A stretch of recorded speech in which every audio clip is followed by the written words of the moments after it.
તો બનાસકાંઠાથી અન્ય મહત્વપૂર્ણ સમાચાર સામે આવી રહ્યા છે કે જ્યાં ડીસા નગરપાલિકા જે ટીપી સ્કીમ લાગુ કરવાની ચર્ચાઓ ચાલી રહી છે તેને ટીમ બનાવીને તપાસ કરવામાં આવે, સાચા ખેડૂતો સાથે અન્યાય ના થાય અને ન્યાય મળી રહે અને ખેડૂતોને કોઈ નુકસાન ના થાય, તેમનો હિત સાચવીને લાગુ કરવામાં આવે તેવી પણ રજૂઆત કરવામાં આવી કે જે બનાસકાંઠાના ડીસામાં ટીપી મુદ્દે વિવાદ શરૂ થયો।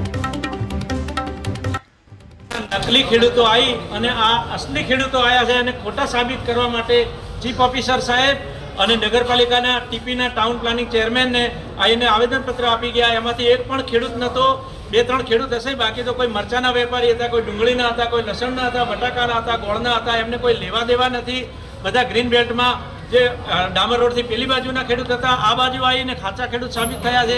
હકીકતમાં સાચા ખેડૂત આ છે, ખેડૂતને સાંભળ્યા વગર અંધારામાં રાખી અને સત્તાધીશો બેઠા છે જે રસ્તા વગરની જમીનો ખરીદીને બેઠા છે અને અહીંયા ટાઉન પ્લાનિંગના ચેરમેનના ઇશારે અને એ લોકો ઉપરથી આંખો કાઢી અને ખોટું આ લોકો ટીપી અંદર દાખલ કરવાની કોશિશ કરી રહ્યા। ખેડૂતને ક્યારેય મંજૂર છે નહીં અને ધારાસભ્યને નાર્કો ટેસ્ટ કરાવો તો ખબર પડશે કે કોને કેટલી જમીન ક્યાં આવી છે। આ એકર જગ્યાવાળાને 2 ફાડિયા કરી નાખે, આમનું આખું મકાન જાય છે, આમનું આખું ખેતરના અંદર આગળ પાછળ ડામર રોડ છે, મારે પણ ડામર રોડ છે, હું આજ 15 વર્ષથી વેરો ભરું છું, મને ત્યાં કોઈ સવલત મળતી નથી।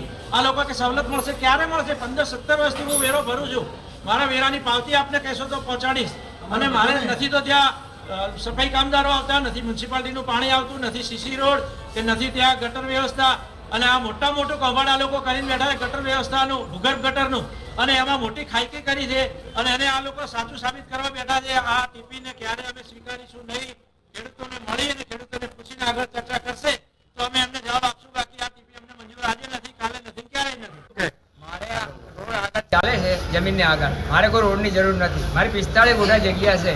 હાલ ટીપી સ્કીમ નાખે તો 4 ફાડીએ કરે તો મારા છોકરોનો ભવિષ્યનું શું થાય? કોણ પૂરું કરશે? મારા છોકરો નગરપાલિકા કરવા આવશે, કોઈ પગાર આપે છે સરકારી? મને કોઈ આપવા વાળું નથી, મારે આત્મહત્યા